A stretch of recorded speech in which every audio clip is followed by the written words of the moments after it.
This is the Action Movie Guys podcast, bringing you action movie reviews from across the decades, plus box office numbers and insight like never before. And now, your hosts of the Action Movie Guys podcast, Alex and Nate. Welcome, everyone, to a brand new episode of the Action Movie Guys podcast, episode 291. We are continuing the Teenage Mutant Ninja Turtles franchise. We're up to Teenage Mutant Ninja Turtles 2, Secret of the Ooze from 1991. I'm your host, Alex Figueroa. My co-host is Nate from Nate Flicks Reviews. All right, Nate, let everyone know who's our special guest for today. Okay, we got a special guest this week. You know, we've been having some guests come on the podcast. They are either longtime podcast listeners or short-time podcast listeners who are also our friends. And this week, we have a combo. We got Mr. Evan, and we're going to let him introduce himself, tell you where you can find him. But Evan, please, first of all, thank you for being on the show, and let everyone know where they can find you. Thank you. I'm Evan, also known as Pop Culture 33. You pretty much could use that name wherever you want on YouTube, Instagram, Letterboxd, and you could just find me. So there you go. That's where you can find me. Pop Culture 33, our man Evan. Yeah, there you have it. All right, so let's have some fun. So we're going to give you guys the way we're going to do it. We're going to go through some financials, Rotten Tomato scores, and then right into our movie review. So let's start it all off with some financials. Teenage Mutant Ninja Turtles 2 was filmed a year later. Came out a year later, pretty much. And budget was $25 million, and worldwide it only made $78 million. It was a little... I don't know how you can say, but it only did not as big as the first one. That's for sure. Not as big as the first one. First one was a mega hit. Of course, like I said last week, at the time, it was the biggest independent film of all time. You know, non-studio, non-big studio movie. This one made like $20 million probably, maybe $25 million when it's all. But I'm sure it did very well on home video and stuff like that. Who didn't have it? I remember always going over. Everyone, that was one of the staples. Everyone had Turtles 2, Turtles 1, not always Turtles 3, but they always had them. I bet this made more on tape than at the box office, Alex. I agree. That's my guess. I agree with that. I remember having both VHSs. I didn't see these in the theater. I had them. My dad used to get them VHSs. So I was like, oh, cool. But all right, let's check out what the critics and the audience have to say about Turtles 2. Well, you remember the disrespect last week from critics about Teenage Mutant Ninja Turtles 1. It was an absolutely disrespectful score. I think it was 40-something. But the audience came through with like an 80-something. So for Turtles 2, 35% from the critics. Lower than Turtles 1. We'll see if it's understandable when we start talking about the movie. Audience score is 67%. Okay. So it is a step down from the first, but it is still in the fresh category because it's over 60%. So more regular people liked it than disliked it. But critics, they did not like it. All right. Evan, what do you think of those numbers? I think that's lined up for people who, when Rotten Tomatoes came around and they're now adults and maybe rewatched it, and as an adult, maybe they adjusted their scores as a kid. Because for me, it kind of aligns in probably what I'm around. Okay. So all right, awesome. These scores make sense to him. Well, let's see where we're going to go. Are we going to be on the 30 side, the 30% with the critics? Or are we going to be with the audience? Are we going to be high up there with the fresh? Now, by the way, I think we should let Evan has not heard our Ninja Turtles 1 review yet. Yeah. He did not hear us go goo goo gaga over that movie. So let's see how the sequel turns out. New co-host, and me and you are back. Let's see what happens. Yeah, so look, you guys heard it. The first one, we were all up in it. I mean, Nick was he had the T-shirts, he had Shredder, he had everybody behind him. So, with that said, we're up to part 2 now, okay? So, let's see what we think about part 2. So, we're going to start it off with the review. Evan, you're going to start it off with the lead characters. So, take it away. All the turtles and Splinter. All the turtles? Yeah. Splinter and April? Everybody. All those? Lead characters? Everyone. So for me, I like these turtles a little bit better than the first one and as a kid, because I remember these felt more in line with the cartoon. They were more funny. They had like the tone is just different. So it's lighter. It's not as dark. The filming, the cinematography, everyththing about it. So these characters, like they acted, I thought, more teenagery and then in the first one, because the first one, it was always kind of weird to me because they're supposed to be teenagers, but they're also like trying to hit on the older woman and all this stuff. And I always so I enjoyed this new April. So we got a new actress. As a kid, I used to like this April better. I thought she was just all the way around. But as I've rewatched these, I enjoy the first April better because this April's kind of, she doesn't really do much. She doesn't have any kind of character development. She doesn't do anything. And then I think we lose a lot with Casey. Yeah. He doesn't show up in this one at all. And so for those lead characters, it's just the turtles. Oh, we have Ernie. We don't forget about him. Kano, who steps out of a suit because he plays Donatello. I think in the first one, he's actually in the suit, and he's now out of the suit. And I think he's an actually fun addition for me. I grew up watching him on the Mickey Mouse Club show on Disney Channel, and just seeing him in this movie, I thought he was fun and kind of lame as an adult, but I think he's still fun in the movie.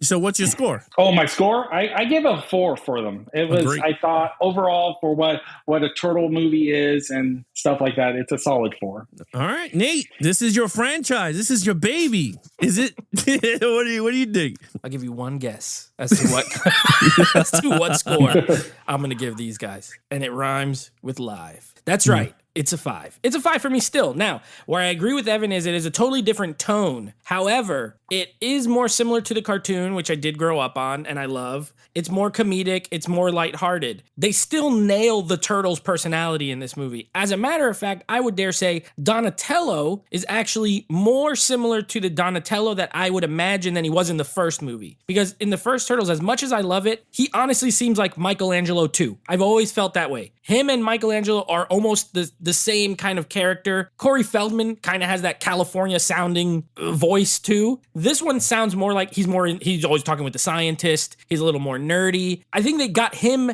done better, and everyone else is still, Raphael's still the rebel, gotta go off and do his own thing, can't just be, do whatever the team wants. Leonardo, I'm not a big Leonardo fan in general, but I don't think these two movies necessarily did him super justice, to be honest with you, but he's fine. And Mikey is way more, he's comedic in the first one, he's way more comedic in this one, more. And so I feel like they nailed him. As far as everybody else, Keno and Casey Jones, I like Casey Jones better, but I like Keno in this too. I think he's fun. He gets to fight Ernie Reyes. When he's fighting those guys at the beginning, his kicks and everything. I mean, we'll get to action, but I thought he was really good. I prefer original April as well. Paige Turco plays April in this. She's okay. She's not bad, but I prefer original. But the Turtles, I think they absolutely nailed them. So yeah, it's still a 5 for me. It's just, they're not as serious and they're a little funnier in this one. Yeah. Oh man. See, I'm going to be the bad one. I guess it is. It is. Here it is. Get off your mic. Wait, are you a Turtles fan? Since I didn't listen to the first podcast, are you a Turtles fan? Did you grow up with it, them. Alex? I grew up with the cartoons. Okay. So yeah, I seen these growing up and stuff. Except 3 on up. I never seen 3 on up. So this one, rewatching. Now this movie, I remember loving it. I was like, oh man, this is good. This was fun. As a 40-year-old. I can't. I know you, Nate. I know you. This is your joint. I gave it a 3. I gave it a 3. I'm gonna leave. I gave it a 3. I'm out of here. That's it. I'm out of here. I gave him a 3. I felt like they all were the same character. I know.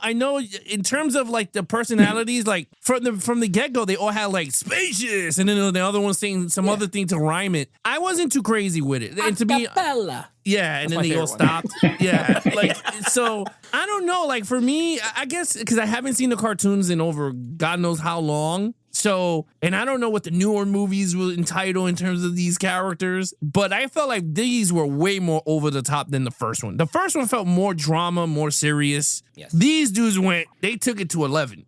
And I was just like, oh my God, this was way too much. And even Splinter had some comedic parts in this movie where I was just like, oh man, I kind of liked him as the sensei, you know what I mean? The father figure. You like him better when he was you like him better when he was kidnapped. I liked him very I liked him that way. Now he was just you liked him chained up. He was too free in this one. He was too rat. Yeah, he was way too rat.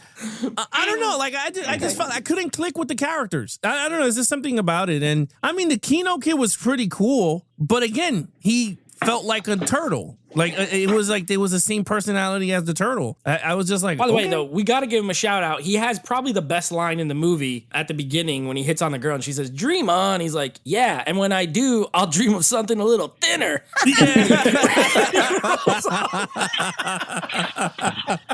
Never would A happen line in that the would movie not now. be written today. Never would Yeah. happen now, No. but and perfect. His little laugh at the end, he drives off. Perfect. I mean, other than that, I think that's pretty much it. Like in terms of like Casey Jones, I mean, it kind of sucked that he didn't come back because I kind of like Casey Jones. So He'll be back that was kind of I the bet next he will, but not in wait. part 2. But yeah, I gave it a 3. You gave it a 5. Evan gave it a 4. All right, main villain, Super Shredder, the foot. Toka, Razor. Yeah, Toka Razor. All right, Nate, take it away. Oh. Where you go? You know what? You know what's coming your way again. You know what's coming your way? A 5. But let me explain myself. For one, Alex, I totally understand where you're coming from with your critique of the characters. The first movie plays better for adults than this one does. Like, if you had never seen these as a kid and you watched them now, one, you'd be like, wow, that's pretty serious. It's gritty. It's dark. This one is not. This one is a cartoon come to life, essentially. Yeah. My nostalgia for it does definitely, I can still watch it, no problem, and feel like when I watched it when I was younger. But I could see people that not happening. So for me, I still love the villain. Shredder, Shredder in this one, he even has some funny lines. Like, I always love when he says that the animals they're stupid. He's like, they're dumb. And then he's like, no, they're infants. And he comes, he's like, babies, they're babies. And then he just goes, it's hilarious.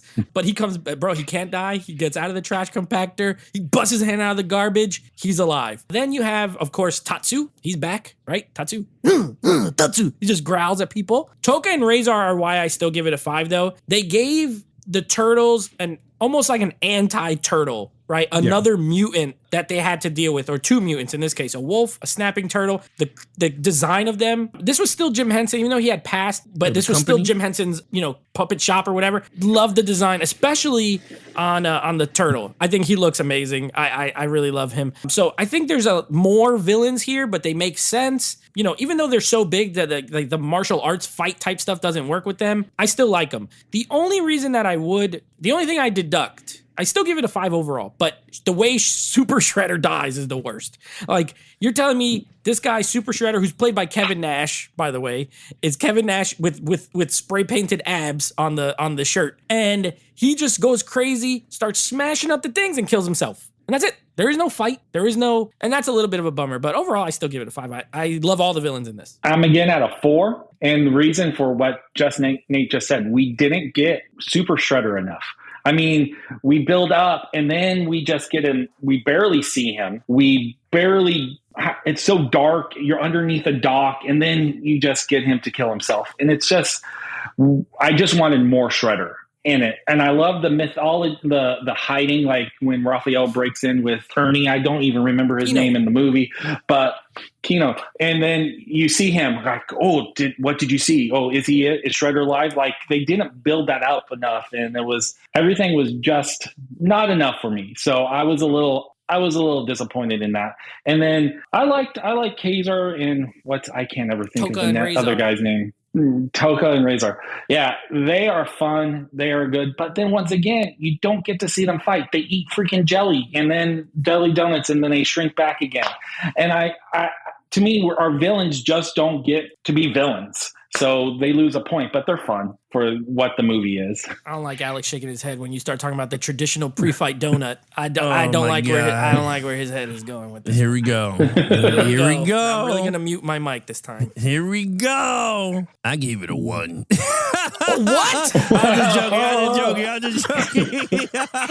almost exited out on the screen. No, I'm with Evan. I gave it a 4. I think, again, I guess I understand what Nate is talking about. Like, the tone of the film is more comedic with everybody. I mean, Shredder, everyone had comedic roles in this. But Shredder, what's funny is, like, he came out of the garbage and his helmet was all, like, jacked up and it looked perfect when he was at the door. And they were like, he's gone and Tatsu's, like, oh, whatever, doing what he's doing. And he's just going, and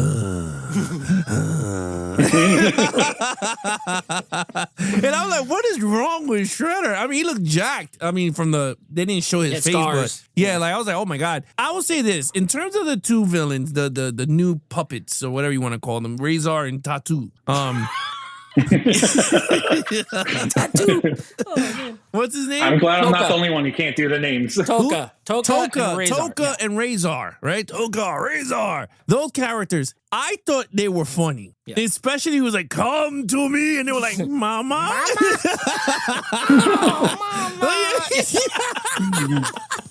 He's like, so babies. Babies. Yeah. And I thought that was mad funny. I think that was, to me, that was like the most funniest part was that. Because he was like mad hard. He was like, take off the shackles. Like, he was getting all hype. He was like, come to me, my children. And it was just like, Mama? He says, I'm your master. And he's like, Mama.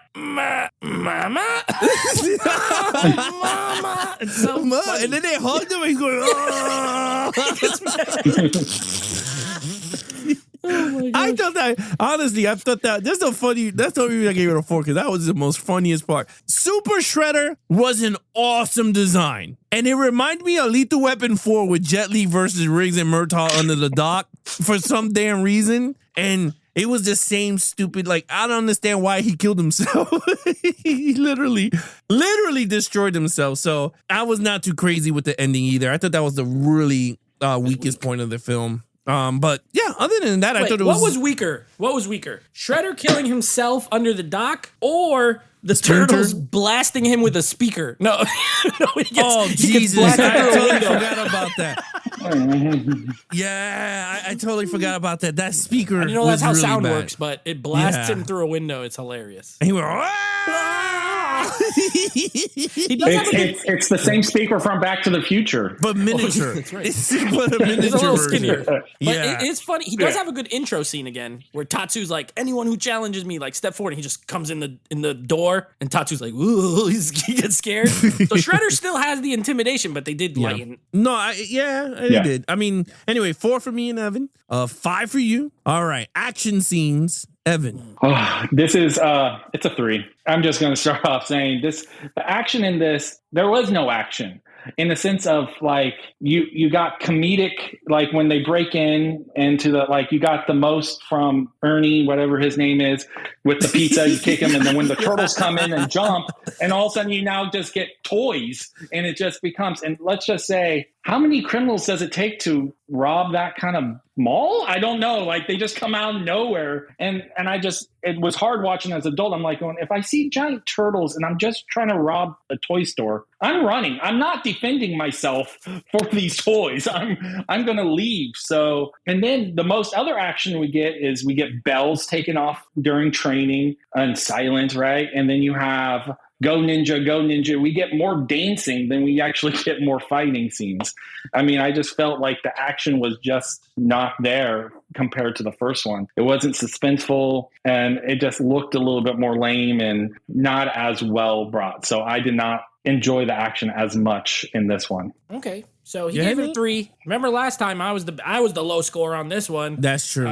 You were. But I agree with him. I gave this one a 3 too. If I gave the first movie, I gave the first movie a 3, and I would give this one the same. There is more fights though. There's the TGRI when they're in the facility, and all the Foot Clan shows up, and they fight in there, and then they do the surfing on the chair and all that kind of stuff. They also fight. They do fight the Foot and Toka and Razor outside in the junkyard. Remember, they use they have the pole, and they're running through the Foot Clan. There's actually, I think this one has more overall fight scenes. They're just not as good, and they're goofier. So Evan, I agree with you. I always, again, I could quote this. I think I can quote this movie more than one even. I love the beginning fight though. That weird little, it's like 3 stores and a hot dog stand underneath, like down there. And when Mikey pulls the guy over the thing, he's just like, "You want a pickle? You want a pickle?" And he's jumping. And combat cold cuts, when he starts doing the freaking sausages or whatever. Like, it's funny, but you're right, it is way goofy. But there is actually a lot of, and there's Token Razor destroying the city too, and they're chopping down all the phone poles and flipping the cars over. So I still give it a 3 though, because there's not a lot of impact to it. And that's where I really agree with Evan. It's all very lighthearted, but it looks equal to the first one, sort of. I gave it a 3. I'm with you on this one. I felt like the quality of action is not that good. And again, as a kid, it's awesome because this is for kids, pretty much, not for us adults. But I agree, there's some funny parts in the action sequences. I honestly, if you ask me which of the 3, I guess, fight scenes I like the junkyard better. I think it felt more, when Ralph is attached to the thing and he's going, and he's like, if I had to do a ambush, it would be right about now. And then everything came out. Yeah. I thought that was pretty cool. My only gripe with the action was we didn't get much Splinter besides him shooting an arrow. Like, I was just like, okay. I was like, that kind of sucks. Like, I thought they were finally going to have him do some that puppet's not built for fighting. That puppet's built for talking. I mean, I guess and chained up. And being chained up and talking. That's right. Yeah, so like honestly, like I really wanted to see Splinter get hopefully in any other movies we do, because honestly I never seen, so hopefully Splinter shows some rat foo. I'll be okay with it. But other than that, like the action was kind of not that much quality to it, and it was kind of lacking, to be honest with you. But they were cute at certain times. I did like it though. Like, I didn't like that. I know you brought it up in the last review, but kind of sucked that Leonardo has 2 swords and he can't use it. I'm like, this makes and hangs from them. That's it. I'm like, Raphael's sigh is so dull. If you look at it, it's like you're not going to stab anyone with that. Yeah, I felt like the only useful 2 are Donatello and Michelangelo, because everybody else made of is wood, and you may not die if they hit you with it. Yeah, but even still, Michelangelo uses sausages instead of his regular nunchucks. Like, he doesn't even really use them. Yeah. So I mean, other than that, I threw it across the board. Okay, storyline. Go ahead, Evan. What's your storyline score? Me? Yeah. I've been going back and forth on this one. I ended up with a 3. And the only reason for the 3 is because even as a kid, you always ask when they're at the computer, the turtles at the computer, and then the Foot come in. The Foot are already gone. Why did they come back? Just to show off they have the canister? They already went in, stole it. Why didn't they just leave? Why did they come back and say, "Oh, I'm now going to fight the turtles"? Just certain things just land flat. And as a rewatch, as an adult, without like my son next to me laughing or something, I watched this by myself, and it was just, the story just wasn't there. It just falls for it because we don't get enough of anything. Everything is quick, shiny, fast, and just doesn't land for anything. But it has a good enough as a kid, and watching it, it continues of them trying to figure out where they come from, the ooze and stuff like that. That's enough for it to at least get a 3. You're not bored out of your mind. It just, there's some flaws in it. All right. Okay. Well, I already know where Nate's gonna go. It rhymes with hive. It rhymes with jive. No, I gave it a 4. Oh. I do think it's good, though. For a turtle story, if you think about it, one thing Evan touched on that I really like is the whole background of how they came to be. I love that Donatello is disappointed that, he's like, dang, I thought we were maybe something special. It literally turns out that this thing fell in the sewer and we actually just went in it and that was it. And it was an accident. Then they were trying to dispose of this stuff. I like that whole thing. Like, as a kid, I didn't even really understand any of the science stuff. I was just like, whatever, who cares? But now watching it as an adult, and they're, TGRI, which was TCRI, I think in the comic books, but they changed it to TGRI. I don't know, maybe because it sounds like TGIF. TGRI, they're trying to cover it up. They're trying to dispose of all the ooze. It was bad. And then there's still some that got out, and it leads to the Foot, being able to go get this last canister to make their own villains. Like, I like the storyline in this. I don't think it's as good as the first overall, obviously, but I think it is for a turtle movie. And this has nothing to do with the tone, just the storyline itself. I like it. And I like that it excuse me, I like that it references the first movie, that they don't live in the sewer anymore because the Foot Clan knew where they lived. So they're living with April and they have to find a new place and all that kind of stuff. Like, I really like it. I just don't think it's as good as the first. So I gave it a 4. Okay. The story now, I agree with Evan. I gave it a 3.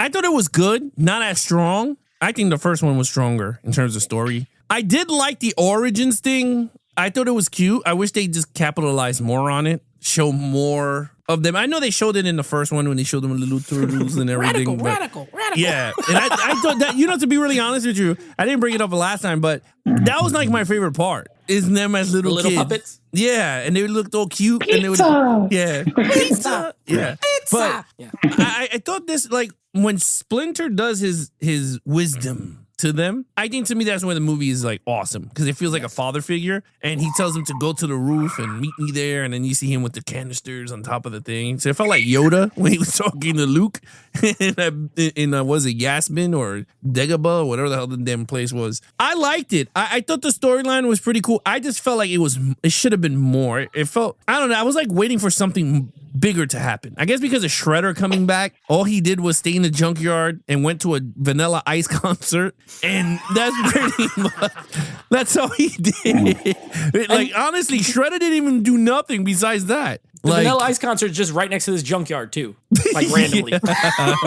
in New York. What the heck? I was What like, kind of location okay. is this? Yeah, so I It's mean, where it belongs. yeah, pretty much. I mean, yeah, so I kind of understand where Nate is coming from with this, and I haven't. So 2 3s and a 4. Yes. All right, Nate, overall. All right. Overall, I love this movie, and it is mostly nostalgia. I 100%. I'm not gonna sit here and act like it's not. It is. I grew up with this movie. I love this movie. I do not love it as much as the first film. To me, the first Ninja Turtles film, it's one of my top like 5, 10 favorite movies ever. And that is a mixture of nostalgia and then now as an adult still thinking it really holds up well. This one, it is more fun. It is more lighthearted. I do laugh. Like, I think it's funny. I do like there's some legitimately good jokes in this movie. Yeah, it does feel it feels a little like less than when you compare it with the first. Like, they don't even feel like they're in the same, even though the storyline does tie to it, they don't even feel like they're in the same ballpark as far as a movie. Yeah. That being said, I still love it. I think it's a lot of fun. I have a good time when I watch it. I love the Vanilla Ice scene. I think, you got to remember when this came out, 91, like Vanilla Ice is the biggest thing out there. To have a music artist like that who's very popular. He does a song for this, obviously Ninja Rap, which is an iconic song. I don't care. Like, if you grew up in the 90s like me, especially early 90s, Ninja Rap was like, it was a good song, right? I mean, it's not now, but it was then. So, I like that scene. I like that scene. I think we liked it. I don't know if it was a good song back then. It was good. When I was 4, it was good. Evan, you know what's the best thing to do, Evan? I think you should just let Nate take his pride right now, because it's the only time he's doing Turtles. Yeah, and I love it, and I don't care. But I give it a 4. I think it was a good song. It was a good song. It was a good song. Okay, let's put it this way. Yeah. For a movie about turtles who got mutated in ooze and grew up and fight against monsters, is it not a good song? I will disagree with you if you say no. So the answer is yes, it is a good song. For that specific thing. Do I want to hear it on the radio? Yes. Of course you do. I don't care. I don't care. He does it. Unabashed fan. I give it a 4 overall. I think it's good. Okay. It is a step down. But Alex, whatever you give it, you're going to change your mind. Spoiler. You're going to change your mind when we watch 3. So I'm just telling you right now, this is a 4. Okay. This is the hardest franchise for Nate to do is sit down and watch. That's the thing really that makes me laugh. Because you know why, Evan? We did so many movies that we enjoyed. And we're like, oh yeah. And once we go through we'll call it the action movie guy Shredder. Those movies are no longer our favorite. So it's hard to do the ones you love the most. So for him to sit here, you have to be objective. Yeah. And it's hard. And I don't think the first 2 movies he's been objective. I was objective. I know. You guys gave it a higher score than me.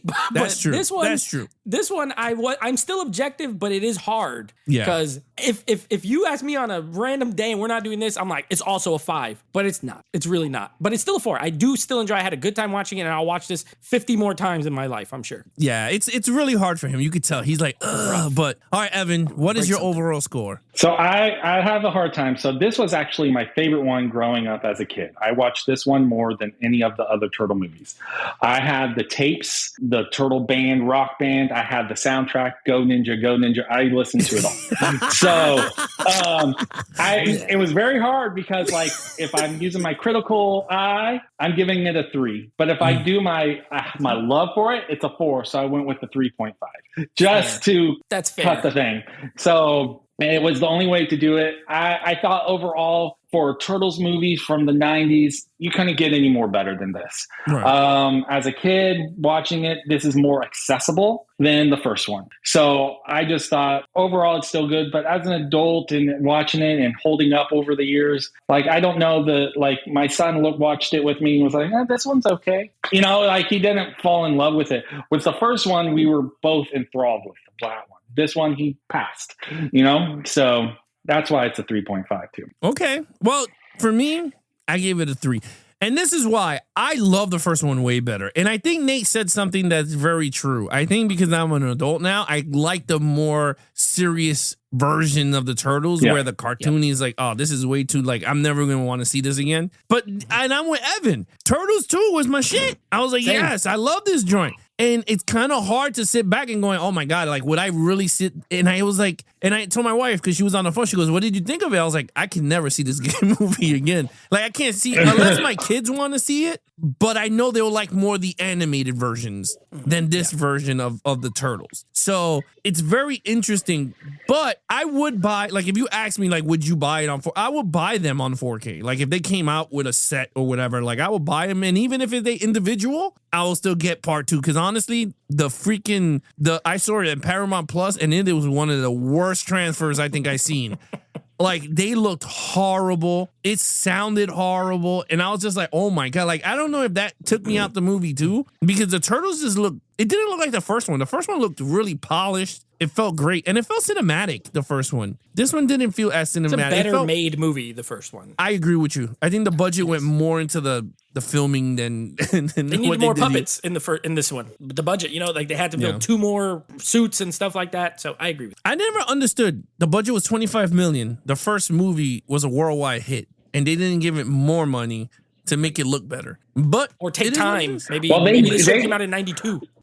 Yeah, they started to film this, I think, before. Like, they started the production and stuff before the first one was released, I thought. Because that's how they did the high turnaround. Because I think when they got the movie back, the distributors, they knew that it was going to be, like, they're like, I think it's going to be a hit. And so they went into production. Because you can't come out with a movie that close together if you don't do something like that. Yeah, no, I agree. Yeah. All right, so 3 for me and Evan, 3.5 for Evan. Nate is with the 4. All right, Evan, what is your total points? 17.5, yeah. So 17.5 for you, Nate. Yeah, but for me, you know what? You guys are absolutely right. I agree with both of you.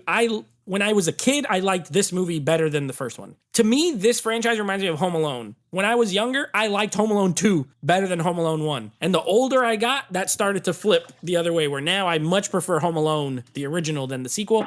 And the same happened with Turtles over time. Even as a teenager, I just started liking 1 better and better and better. I still like this movie a lot. I gave it a 21 out of a 25. Nice. I gave it a 16 out of a 25. So I'm below everybody, but I still enjoyed it. You didn't hate it. You didn't give anything that under a 3. No, I liked it. I liked it for what it was. It's just, as an adult, I think if I was younger and you gave me these damn scores, I think it would have been a 25 out of a 25.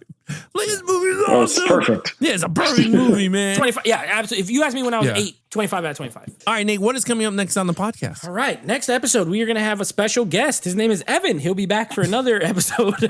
We will be wrapping up our aerial action month with a little movie called Stealth. So we're going to be covering that. And then next week, Oh, Alex, you're in for a treat because we will be doing Teenage Mutant Ninja Turtles 3. Contrary to popular belief, it is not called Turtles in Time, which people always call it. It's not. It's just called Teenage Mutant Ninja Turtles 3. Turtles in Time was the arcade game. So it is just 3, and I can't wait for you to see it because you said you've never seen it. So anything from 3 on up to the animated. Oh, baby. So you're in for a fun time. I'll just put it that way. Oh, boy. All right. All right.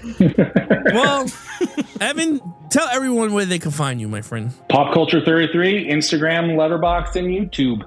So just look me up. There you have it, guys. If you guys want to follow us in our social media accounts, please follow Nate over on Instagram at NateFlix Reviews. Check out the podcast with him and his friends called NateFlix Movie Reviews. Anything action movie, guys, head over to our Instagram page at Geeks and Flicks. And then, of course, our official website at www.geeksandflix.com. Other than that, I'm your host, Alex Figueroa. My co-host is Nate from NateFlix Reviews. And thank you to our special guest, Evan. Be awesome to each other and geek out.